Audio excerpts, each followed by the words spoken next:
अस्सलाम वालेकुम वरहमतुल्लाहि वबरकातुहू। Welcome to Shah group educational channel.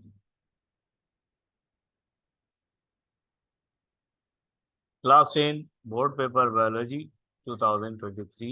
आज बेटा हम इसको सॉल्व करेंगे। ठीक है। तो हमारे पास जैसा कि हमें पता है कि सेक्शन ए, बी और सी तीन सेक्शन होते हैं। तो सेक्शन ए जो है वो मुश्तमिल होता है मल्टीपल चॉइस क्वेश्चंस पर। क्वेश्चन नंबर 1 जो है हमारे पास, a three and zygote in angiospermic plant developed into seed coat, cotyledon, embryo या एंडोस्पर्म। देखो बेटा, जैसा कि हमें पता है या आपके पास एंजियोस्पर्मिक प्लांट क्या है बेटा, फ्लावरिंग प्लांट है। इनके अंदर डबल फर्टिलाइजेशन होती है। इनके अंदर क्या होती है बेटा, डबल फर्टिलाइजेशन के।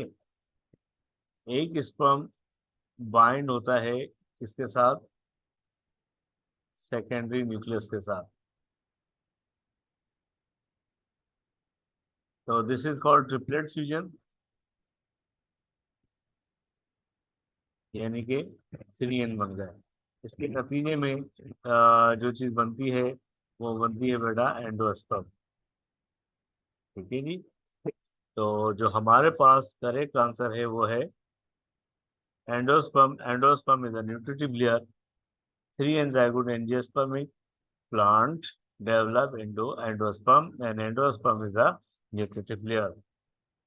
नेक्स्ट एमसीक्यू है हमारे पास, the muscles which is responsible to strain the limb। बेटा muscles are responsible for the movements। तो अब बेटा ये हमारे पास पूछ रहे हैं तो कौन से मसल्स हैं जो कि हमारे लिम्स को स्ट्रेट करते हैं। लिगामेंट्स, स्केलेटल मसल्स, फ्लेक्सर या एक्सटेंसर। तो करेक्ट आंसर है extensor are those muscle which are responsible for straightening to the limb. Next है the genetic constitution of a trait. किसी भी कैरेक्टर्स के लिए जो जेनेटिक कैरेक्टर्स होते हैं हम उनको क्या बोलते हैं, जीनोटाइप, फिनोटाइप, जीनोम या फिनाइल। तो बेटा हमारे पास जो करेक्ट आंसर है वो है हमारे पास genotype. What are the genotype, the genes that are responsible for characters. जो भी कैरेक्टर्स होंगे उनके लिए जो जीन्स का सेट होगा उसको हम क्या बोलते हैं, जीनोटाइप बोलते हैं। ठीक है बेटा, तो करेक्ट आंसर हमारे पास क्या हो गया, जीनोटाइप। नेक्स्ट एमसीक्यूज है respiratory surfaces process following properties. तो बेटा रेस्पिरेटरी सरफेसेस क्या होती हैं, वो सरफेसेस जहां पर गैसेस एक्सचेंज होती हैं, यानी कि ऑक्सीजन एंड कार्बन डाइऑक्साइड जहां से एक्सचेंज होंगी, उनकी क्या प्रॉपर्टीज होनी चाहिए, thin orbits, permeable, very large या ऑल ऑफ दिस। तो बेटा respiratory surfaces should be thin and wet, should be permeable, should be very large and surrounded by the blood capillaries।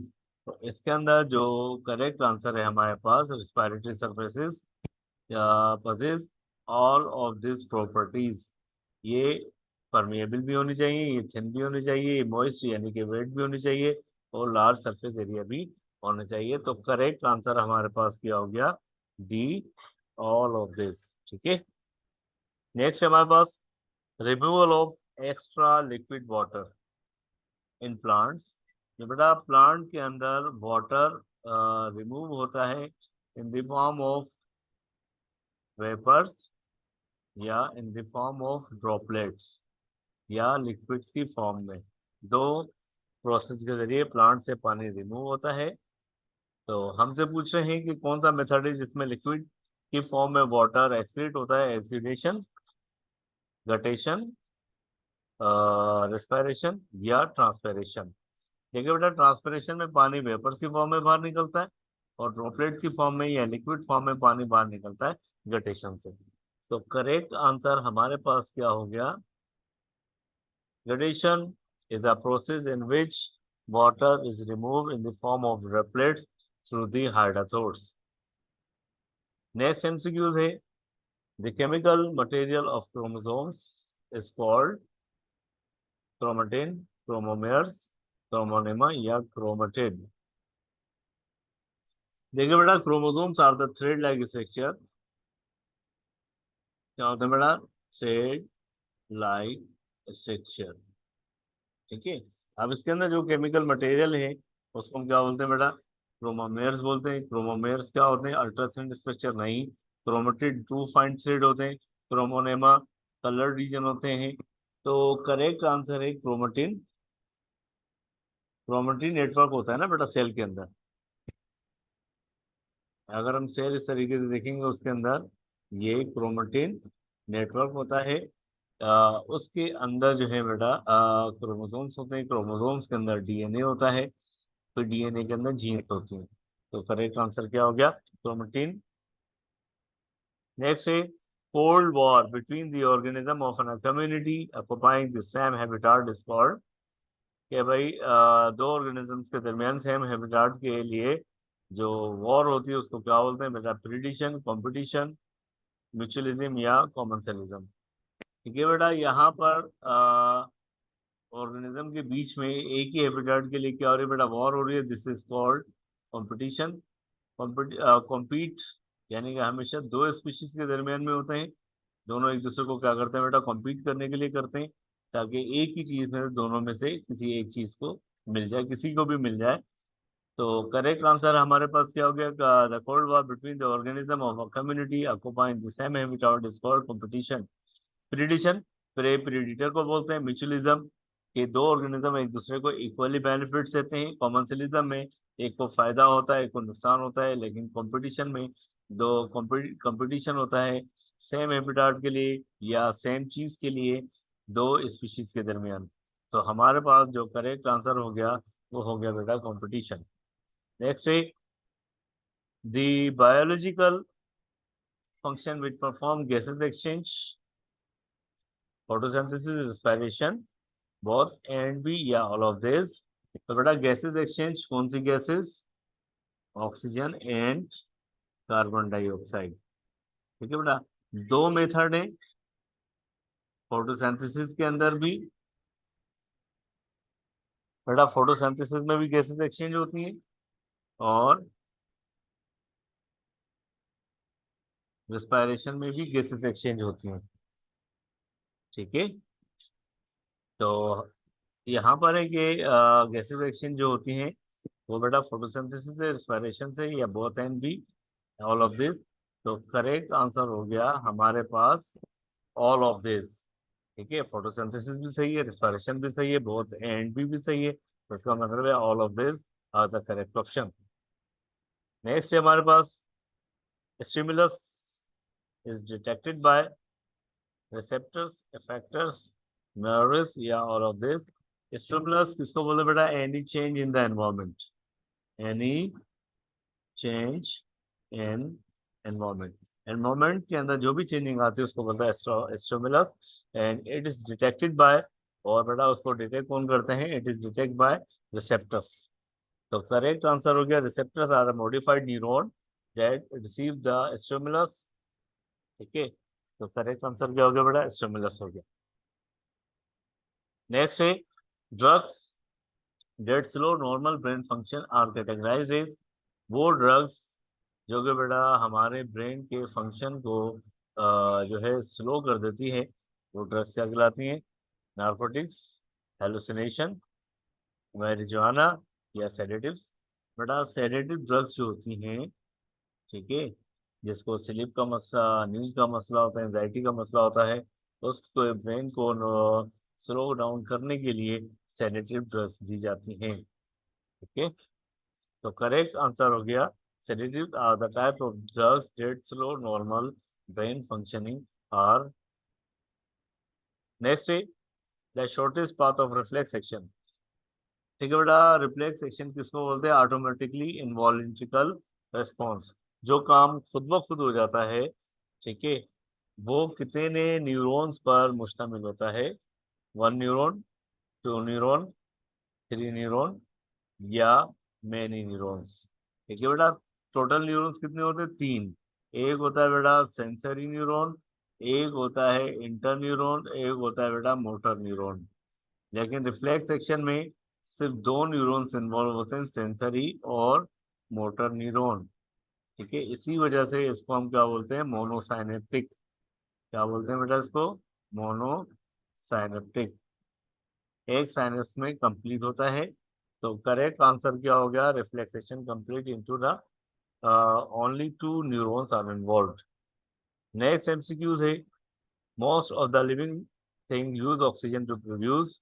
बेटा व्हाई वी टेक ऑक्सीजन, हम oxygen क्यों लेते हैं, for the break down of food. Oxygen किसको बेटा break करती है, food को ब्रेक करती है। उसके नतीजे में क्या बनता है, ATP plus carbon dioxide plus water. ठीक है, तो एटीपी अल्कोहल, ऑर्गेनिक एसिड, ये इकोलॉजिकल पिरामिड। तो करेक्ट आंसर क्या हो गया बेटा, ATP. Oxygen break down the food and generate the ATP. तो करेक्ट आंसर हमारे पास है एटीपी। एमसीक्यूज का सेक्शन कंप्लीट हुआ। अब बेटा सेक्शन बी है हमारे पास, शॉर्ट क्वेश्चन आंसर, 8 अटेम्प्ट करने हैं। तो क्वेश्चन नंबर 2 है हमारे पास क्वेश्चन में, define the following term, filtration, binary fission या evolution. What is the filtration, बेटा फिल्ट्रेशन एक ऐसा रिमूव प्रोसेस है जिसमें से ब्लड में से जो है बेटा वेस्ट प्रोडक्ट क्या होती हैं, फिल्टर होती हैं। ब्लड का एक काम क्या है, ब्लड अपने साथ तमाम चीज़ों को लेकर बेटा किडनी तक आता है। किडनी उस ब्लड को क्या करती है बेटा, फिल्टर करती है, यानी कि उसके अंदर जो टॉक्सिक चीजें हैं उसको रिमूव करती है। उस अमल को हम क्या बोलते हैं, this is called filtration. Binary fission बेटा एक ऐसा मेथड है, simplest way and fastest way of reproduction, जिसमें एक सेल डिवाइड होता है दो सेल के अंदर without the formation of spindle fibres. देखिए बेटा ये बैक्टीरियल सेल है, वो अपने सेल की लेंथ बढ़ाते हैं, अपने डीएनए की कॉपी करते हैं, और बेटा बीच में से वे इन्विजिलेट होते हैं, और एक सेल से दो सेल में इस तरीके से डिवाइड होते हैं। उस अमल को क्या बोलते हैं बेटा, बाइनरी फ्यूजन। ठीक है, it is most common in amoeba and bacteria. Next है एवोल्यूशन। बेटा एवोल्यूशन एक ऐसे ही प्रोसेस का नाम है जिसके अंदर प्लांट एनिमल्स के कैरेक्टर्स में चेंजिंग आती है with the passage of time. वक्त गुजरने के साथ साथ जो प्लांट एनिमल्स में जो चेंजिंग आती है, उस चेंजिंग को बेटा हम क्या बोलते हैं, एवोल्यूशन बोलते हैं। एवोल्यूशन की वजह से बायोडाइवर्सिटी जनरेट होती है, नए कैरेक्टर्स जन्म लेते हैं। ठीक है, नेक्स्ट क्वेश्चन है, what are the three causes of variation. Variation के तीन कॉजेज आपने क्या करने हैं, अब बताने हैं। बेटा what is variation, any change in the characters of living organism. जानदार के कैरेक्टर्स में जो भी चेंजिंग आएगी उसको हम क्या बोलेंगे, दिस इज कॉल्ड वेरिएशन। तो बेटा तीन रीजन है, जो एक है बेटा इंडिपेंडेंट असॉर्टमेंट। ठीक है, उसके द्वारा उसमें क्या होता है, जब बेटा सेल डिवाइड होते हैं तो उसमें होमोलोगस क्रोमोसोम्स डिस्ट्रीब्यूट होते हैं ड्यूरिंग द एनाफेज, सेपरेट होते हैं, जिसकी वजह से नए कैरेक्टर्स पैदा होते हैं। पहला रीजन इंडिपेंडेंट असॉर्टमेंट हो गया। दूसरा रीजन बेटा क्रॉसिंग ओवर। क्रॉसिंग ओवर क्या होती है, नॉन होमोलोगस क्रोमोसोम्स के बीच में बेटा क्या होते हैं, that is a non homologous chromosomes, इनके बीच में जीन्स एक्सचेंज होती हैं। उस अमल को क्रॉसिंग ओवर बोलते हैं, जिसकी वजह से नए कैरेक्टर्स डेवलप होते हैं और वेरिएशन आती हैं। Fertilization is a process of meeting of male and female gametes, sperm और ओवम, इन दोनों के मिलने के अमल को वो क्या बोलते हैं बेटा, फर्टिलाइजेशन बोलते हैं। ठीक है, तो बेटा जाइगोट इज अ यूनिक, इसके नतीजे में जब फर्टिलाइजेशन होती है तो बेटा क्या बनता है, जायगोट बनता है, और जायगोट के पास स्पर्म और ओवम दोनों के कैरेक्टर मिक्स हो जाते हैं, जिसकी वजह से zygote is different from their parents, and this difference is called a variation. तो बेटा थर्ड जो रीजन है वो क्या हो गया, फर्टिलाइजेशन का। नेक्स्ट है हमारे पास write 3 difference between chemical and nervous coordination. Communication animals में 2 टाइप्स की होती हैं, एक नर्वस कोऑर्डिनेशन होती है और दूसरी बेटा नर्वस कोऑर्डिनेशन होती है। तो अब इन दोनों में फर्क क्या है, दोनों ही कोऑर्डिनेट कर रही है बॉडी के अंदर। तो बेटा नर्वस कोऑर्डिनेशन में कौन इन्वॉल्व होता है, न्यूरॉन्स, और केमिकल कोऑर्डिनेशन में सिक्रेटरी सेल्स इन्वॉल्व होता है। ठीक है, तो बेटा nerves coordination is done by nerve impulse की फॉर्म में होती है, जबकि chemical coordination is done by hormones. Hormones are biological messenger. ठीक है, तो नर्वस कोऑर्डिनेशन के अंदर जो बेटा कम्युनिकेशन होती है वो रैपिड होती है। केमिकल कोऑर्डिनेशन में जो होती है बेटा वो कोऑर्डिनेशन स्लो होती है। ये रैपिड तो होती है बट शॉर्ट लिव्ड होती है। ये स्लो तो होती है लेकिन लॉन्ग लिव्ड होती है। ठीक है बेटा, तो नर्वस कोऑर्डिनेशन में नर्वस सिस्टम इन्वॉल्व होता है, केमिकल कोऑर्डिनेशन में एंडोक्राइन सिस्टम इन्वॉल्व होता है। उसके अंदर न्यूरॉन्स इन्वॉल्व होते हैं, केमिकल कोऑर्डिनेशन में हार्मोन्स होते हैं। नर्व कोऑर्डिनेशन नर्व फाइबर्स के थ्रू ट्रेवल्स करते हैं, हार्मोन्स ब्लड के थ्रू ट्रेवल्स करते हैं। नर्वस कोऑर्डिनेशन में जो एक्शन होता है रैपिड होता है बट शॉर्ट होता है। केमिकल कोऑर्डिनेशन में एक्शन स्लो होता है लेकिन लॉन्ग लिव्ड होता है। This are the difference between the chemical and nervous coordination. Next है define excretion in animals, name excretory organs of any 3 animals।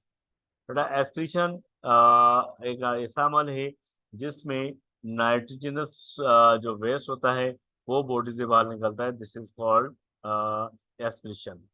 Nitrogen product से यानी प्रोटीन से न्यूक्लिक एसिड से नाइट्रोजनस वेस्ट बनेगी और वो बॉडी से बाहर निकलेगा, उस अमल को हम क्या बोलते हैं, this is called excretion। Invertebrates excretory organ वो ऑर्गन्स होते हैं बॉडी के जो कि बेटा वेस्ट प्रोडक्ट को यानी कि नाइट्रोजन वेस्ट को बॉडी से बाहर निकालेंगे, they are called excretory organs. बेटा इनवर्टिब्रेट्स प्लेनेरिया प्लेटीहेल्मिन्थस के अंदर उन्होंने 3 एनिमल्स का पूछा है। तो बेटा एक हो गया प्लेनेरिया, एक हो गया अर्थवॉर्म और एक हो गया कॉकरोच। प्लेनेरिया यानी कि is an example of Platyhelminthes. उसके अंदर जो एक्सक्रीटरी ऑर्गन है वो हमारे पास है फ्लेम सेल्स जिसको हम प्रोटोनेफ्रिडिया बोलते हैं। अर्थवॉर्म एनिड से उसका ताल्लुक है, उसके अंदर एक्सक्रीटरी ऑर्गन मेटानेफ्रिडिया है। कॉकरोच जिसका ताल्लुक आर्थ्रोपोडा से है तो उसके अंदर माल्फिजियन ट्यूब्यूल्स हैं। जबकि अगर वर्टिब्रेट्स की बात देखेंगे उसके अंदर बेटा होती है किडनीज या नेफ्रॉन। ठीक है, excretion excretory organ and invertebrates ये हमारे पास क्वेश्चन नंबर 5 था। नेक्स्ट है draw neat and level diagram of human आई। तो बेटा ये ह्यूमन आई की डायग्राम ड्रॉ करनी थी। तो retina is the inner most layer of I which contain the receptors. यहाँ पर नर्व इम्पल्स जनरेट होती है और मैसेज ब्रेन तक पहुंचता है। ठीक है बेटा, ये डायग्राम हमारे पास ह्यूमन आई की ड्रॉ करनी थी। 7A, what are addictive drugs? Write any 3 names। Addictive drugs, drugs की वो टाइप्स हैं। ठीक है बेटा, हमारे पास जो ड्रग्स होती हैं वो एनाल्जेसिक्स भी होती हैं, एंटीबायोटिक्स भी होती हैं, वैक्सीन भी होती हैं और एडिक्टिव ड्रग्स भी होते हैं। ड्रग्स के मुख्तलिफ टाइप्स हैं। हमसे पूछा है कि एडिक्टिव ड्रग्स क्या होती हैं, कोई भी 3 नाम लिखिएगा। तो बेटा वो ड्रग्स जो कि एक शख्स को रिलैक्स फील करवाती हैं। कैसे रिलैक्स फील करवाती हैं?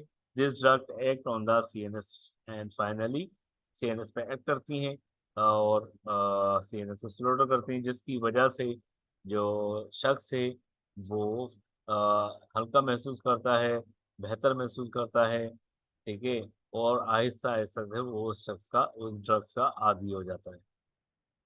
ठीक है, तो बेटा इसके अंदर हमारे पास आती हैं सेडेटिव्स होती हैं, नार्कोटिक्स होती हैं, हेलोसिनोजेंस होती हैं। ये सारी बेटा हमारे पास क्या आती है, एडिक्टिव ड्रग्स की कैटेगरीज। नेक्स्ट है write down 3 uses of fermentation.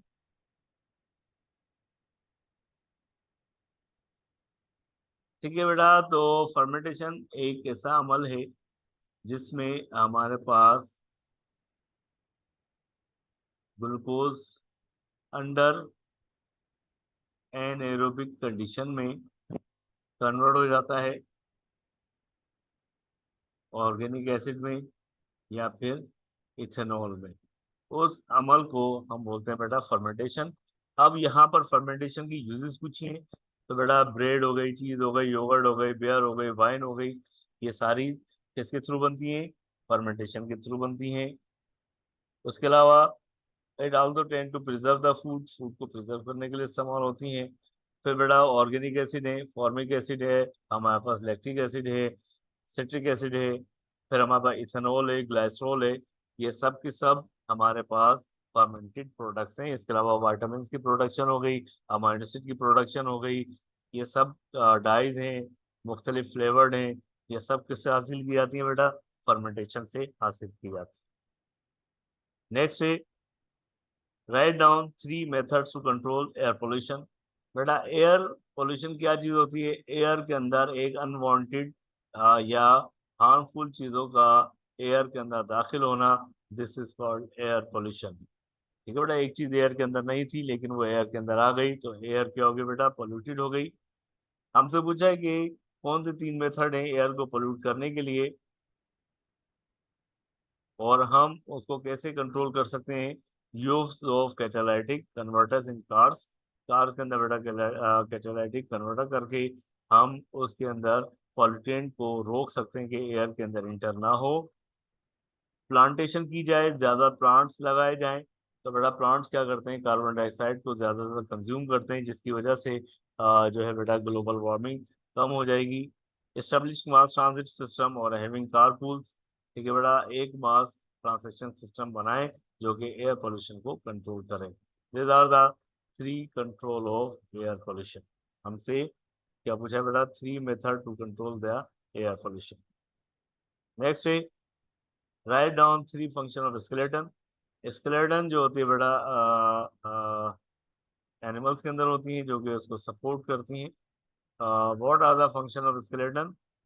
ठीक है बेटा, ये हमारी बॉडी को सपोर्ट करते हैं, हमारी बॉडी को एक पर्टिकुलर शेप देते हैं और हमारी बॉडी के इंटरनल ऑर्गन्स जैसे ब्रेन हो गया, लंग्स हो गया, हार्ट हो गए, ठीक है बेटा, स्पाइनल कॉर्ड हो गई, इन तमाम चीज़ों को क्या करते हैं बेटा? प्रोटेक्ट करते हैं, खून बनाते हैं, ठीक है, और मसल्स के साथ मिलकर लोकोमोशन में हिस्सा करते हैं। तो all of this are the functions of skeleton. हमने सिर्फ 3 फंक्शन को लिखना था। एक फंक्शन है बेटा बॉडी को सपोर्ट करता है, बॉडी को शेप देता है, एक पर्टिकुलर शेप देता है, मैकेनिकल सपोर्ट करता है और हमारे बॉडी के इंटरनल ऑर्गन्स की प्रोटेक्शन करता है। नेक्स्ट है write down 3 uses of genetic engineering.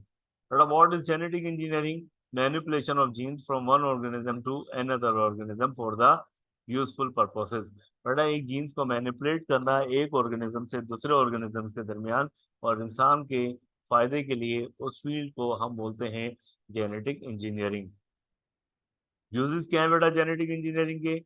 Vaccine बनाई जाती हैं, जस्ट लाइक हेपेटाइटिस की वैक्सीन है, एड्स की वैक्सीन है, बेटा पोलियो की वैक्सीन है, हमारे पास वैक्सीन बनाई जाती हैं जेनेटिक इंजीनियरिंग के जरिए। एंजाइम्स और हार्मोन्स बनाए जाते हैं, जस्ट लाइक इंसुलिन है, ग्रोथ हार्मोन्स हैं, ये भी जेनेटिक इंजीनियरिंग के जरिए बनाए जा रहे हैं।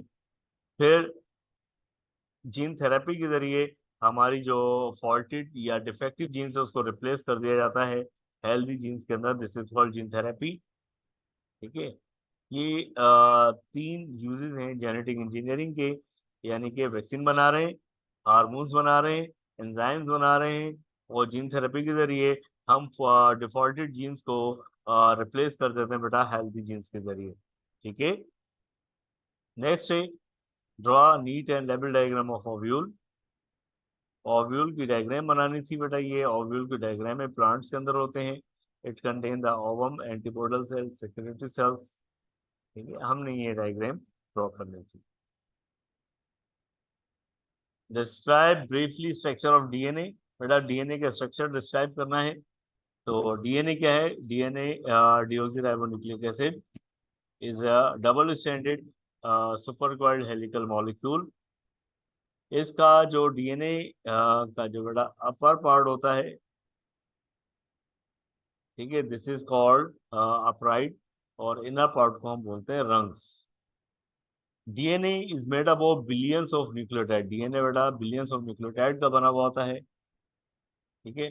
और न्यूक्लियोटाइड 3 चीजों का बना हुआ है, डीऑक्सीराइबोस शुगर, फॉस्फेट शुगर और नाइट्रोजनस बेस। 4 टाइप्स की नाइट्रोजन बेस होती हैं। एडेनिन जिसको बेटा हम ए से लिखते हैं, गुआनिन जिसको हम जी से लिखते हैं, साइटोसिन जिसको हम सी से लिखते हैं और थायमिन जिसको हम टी से लिखते हैं।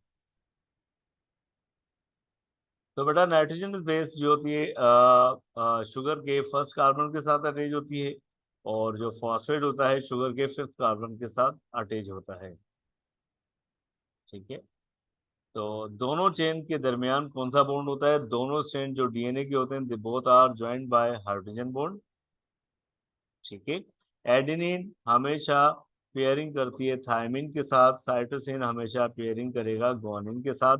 ए और टी के दरमियान 2 हाइड्रोजन बॉन्ड होंगे और सी और जी के दरमियान ट्रिपल हाइड्रोजन बॉन्ड होंगे, ठीक है बेटा। ये देखें एडेनिन किसके साथ कर रही है पेयरिंग? थायमिन के साथ। गुआनिन हमेशा साइटोसिन के साथ पेयरिंग करती है, ठीक है। This is about the structure of DNA. अब बेटा सेक्शन बी हमारे पास कंप्लीट हो गया। सेक्शन सी है। सेक्शन सी का जो पहला सवाल है वो है बेटा draw neat and level diagram of respiratory system of human beings. Answer है बेटा ये ह्यूमन बींग्स का रेस्पिरेटरी सिस्टम की डायग्राम ड्रॉ करनी थी, ठीक है। उसमें तमाम पार्ट्स बताने थे। बेटा ये हमारे पास नोजल्स है, नेस्ट्रल्स हैं, फेरेंक्स हैं। फेरेंक्स के बाद हमारे पास बेटा लैरिंक्स आते हैं, फिर ट्रेकिया आता है, और हमारे पास जो होते हैं ब्रोंक्यूल्स है, फिर राइट और लेफ्ट लंग्स आ जाते हैं, फिर उसमें एल्वोलाई आ जाती है। ये तमाम पार्ट को हमने लेवल भी करना था, ठीक है। ये हमारे पास है level diagram of human respiratory system. Next है हमारे पास define ecosystem, describe its biotic components and their types। 3 चीजें पूछी हैं उसने। इकोसिस्टम क्या होता है, बायोटिक कंपोनेंट को डिस्क्राइब करने हैं और उनकी टाइप्स बताने हैं। बेटा इको बोलते हैं हाउस को, इको मीन्स घर, ठीक है, या होम, ठीक है। Ecosystem is the interaction between the living और नॉन लिविंग सब्सटेंसेस। बेटा जानदार और गैर जानदार के बीच में जो इंटरेक्शन होती है उसकी सिस्टम को हम क्या बोलते हैं? This is called ecosystem. अब बायोटिक कंपोनेंट क्या होता है बेटा? लिविंग कंपोनेंट ऑफ इकोसिस्टम, यानी कि जो जो चीजें जानदार हैं, ठीक है, उनके बारे में बताना है। जो जो चीजें जानदार हैं हमारे माहौल के अंदर बेटा, वो एक प्रोड्यूसर्स होते हैं, दूसरे कंज्यूमर्स होते हैं, तीसरे डिकम्पोजर्स होते हैं। बेटा प्रोड्यूसर्स वो ऑर्गेनिज्म होते हैं जो कि प्रोड्यूस करते हैं, क्या प्रोड्यूस करते हैं? एनर्जी, ठीक है बेटा। वो जानदार जो एक सिस्टम के लिए, जो हमारे निज़ाम के लिए एनर्जी बनाएंगे, दे आर कॉल्ड प्रोड्यूसर्स। जमीन पर प्रोड्यूसर्स बेटा प्लांट्स होते हैं, और पानी के अंदर जो प्रोड्यूसर्स होते हैं वो होते हैं बेटा एलजी, ठीक है। Algae are the producer for aquatic environment and plants are producer for terrestrial ecosystem. फिर बेटा हमारे पास कंज्यूमर्स होते हैं। अब कंज्यूमर वो ऑर्गेनिज्म होते हैं जो प्रोड्यूसर से एनर्जी लेते हैं, ठीक है। एनर्जी का फ्लो हो रहा है, सूरज से एनर्जी किसने ली? प्रोड्यूसर ने। प्रोड्यूसर से एनर्जी किसने ली? कंज्यूमर्स ने। Consumers do that utilize energy from the producers, ठीक है। अब जो कंज्यूमर्स होते हैं प्राइमरी कंज्यूमर्स भी होते हैं, सेकेंडरी कंज्यूमर्स भी होते हैं, एंड टर्शरी कंज्यूमर्स भी होते हैं, ठीक है। प्राइमरी कंज्यूमर्स जो बेटा प्लांट्स यानी कि ग्रास वगैरह पे फीड करते हैं, दे आर हर्बीवोर्स, ठीक है बेटा। काओ है, गोट है, फिशेज हैं, पानी के अंदर फिशेज है, जमीन पर काओ गोट से एग्जाम्पल है। अब सेकेंडरी कंज्यूमर वो कंज्यूमर जो अपनी एनर्जी किससे लेते हैं बेटा? हर्बीवोर से लेते हैं, ठीक है, जो गोश्त खोड़ते हैं, जो फ्लेश खाते हैं, जैसे बेटा बर्ड हो गए हमारे पास, उसके अलावा हमारे पास लायन हो गया, ठीक है। सेकेंडरी कंज्यूमर उसके बाद आते हैं बेटा टर्शरी कंज्यूमर्स। टर्शरी कंज्यूमर्स वो होते हैं जो डिपेंड करते हैं सेकेंडरी और प्राइमरी के ऊपर।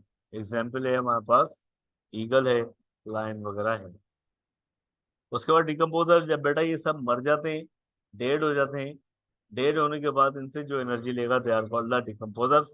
डिकम्पोज करके अपनी एनर्जी डेड ऑर्गेनिज्म से लेते हैं उनको हम क्या बोलते हैं बेटा, डिकम्पोजर्स। जानदार ये भी हैं, डिकम्पोजर भी जानदार होते हैं, बेटा कंज्यूमर भी जानदार होते हैं, और प्रोड्यूसर्स भी जानदार होते हैं। All of this are the biotic component of ecosystem.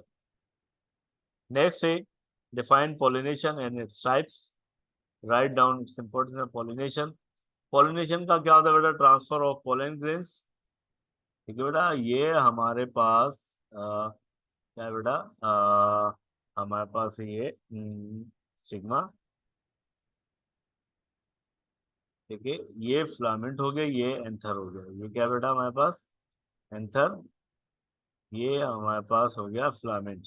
ठीक है, और ये हो गया हमारे पास stamen. Anther contain the pollen grains. Anther के अंदर क्या होते हैं बेटा, पोलन ग्रेन्स होते हैं। पोलन ग्रेन्स का ट्रांसफर होना कहाँ से, एंथर से स्टिग्मा।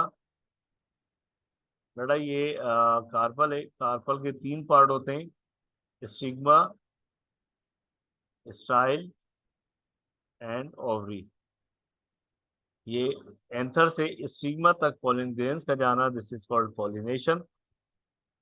2 टाइप्स की होती है पॉलिनेशन, एक सेल्फ पॉलिनेशन और क्रॉस पॉलिनेशन। ठीक है बेटा, सेल्फ पॉलिनेशन एक ही फ्लावर के एंथर से सेम फ्लावर के स्टिग्मा तक पोलन ट्यूब का जाना और पोलन ग्रेन्स का जाना, this is called self pollination. ठीक है, और क्रॉस पॉलिनेशन तो बेटा एक फ्लावर के एंथर से दूसरे फ्लावर के स्टिग्मा तक पोलन ग्रेन्स का जाना, this is called cross pollination.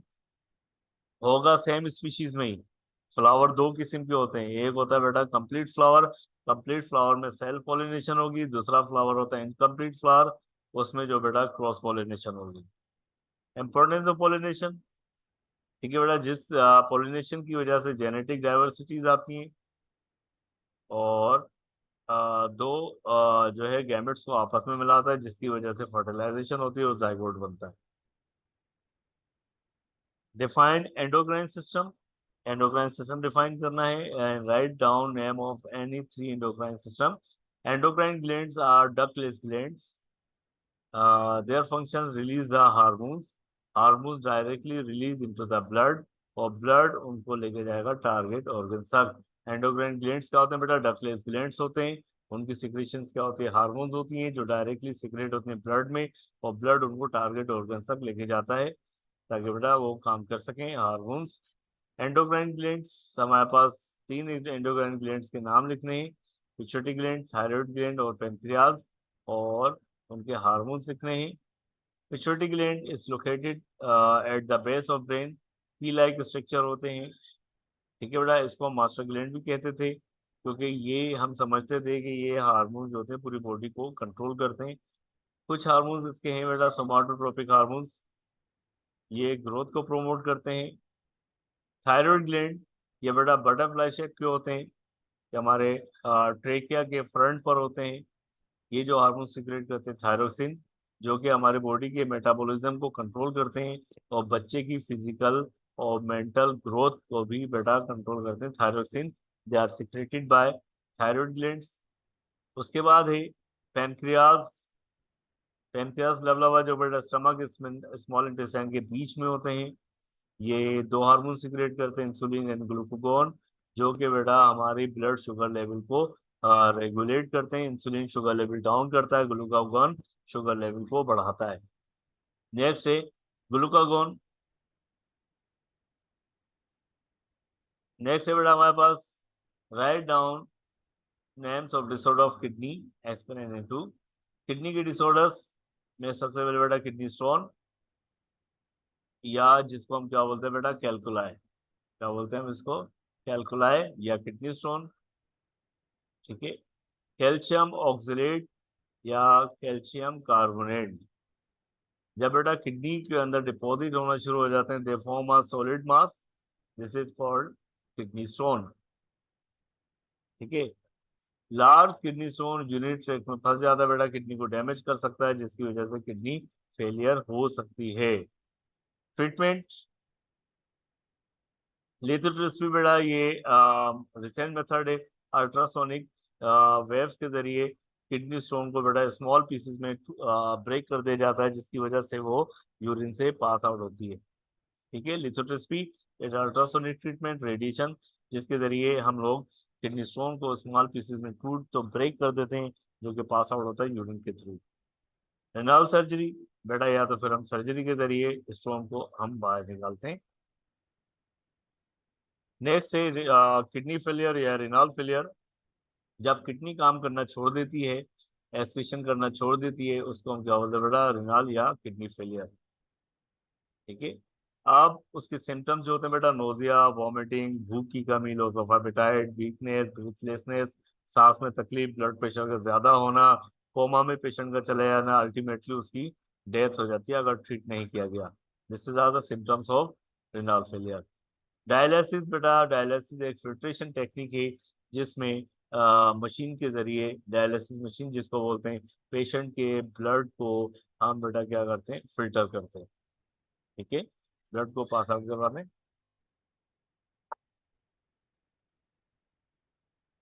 ठीक है बेटा, तो किडनी ट्रांसप्लांट अगर बेटा डायलिसिस से नहीं होता तो हम किडनी को रिप्लेस कर देते हैं। It is a surgical process, जिसमें किडनी को हेल्दी किडनी के साथ रिप्लेस कर दिया जाता है। Asexual reproduction in animals. ठीक है बेटा, एसेक्सुअल रिप्रोडक्शन ऐसी रिप्रोडक्शन जो कि विदाउट पेरेंट की इन्वॉल्वमेंट की होती है, this is called asexual reproduction. हमारे पास बेटा फिजन है, हम डिस्कस कर चुके हैं। बाइनरी फिजन, जिसमें एक सेल दो सेल के अंदर डिवाइड हो जाते हैं, it is found in the amoeba and bacteria. Multiple fission है, it is found in the paramecium, कि बेटा वो मल्टीपल जगहों से फ्यूज होके मल्टीपल सेल बना लेते हैं। ठीक है, उसको हम बोलते हैं मल्टीपल फिजन। बडिंग में हाइड्रा, जैसे बेटा ये हमारे पास हाइड्रा है, हाइड्रा के ऊपर क्या बन जाता है बेटा, एक बर्ड बन जाता है। बर्ड बनने को बेटा हम बोलते हैं बर्डिंग। ये बर्ड अपने पेरेंट से सेपरेट होके न्यू ऑर्गेनिज्म में डेवलप हो जाता है।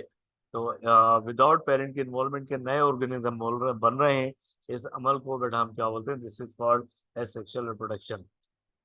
फिर फ्रेगमेंटेशन में क्या होता है, उसमें बेटा किसी भी स्पीशीज का एक पार्ट जो होता है बेटा, वो सेपरेट हो जाता है, और वो हर पीस नए इंडिविजुअल में जो बेटा डेवलप हो जाता है, दिस इज कॉल्ड फ्रेगमेंटेशन।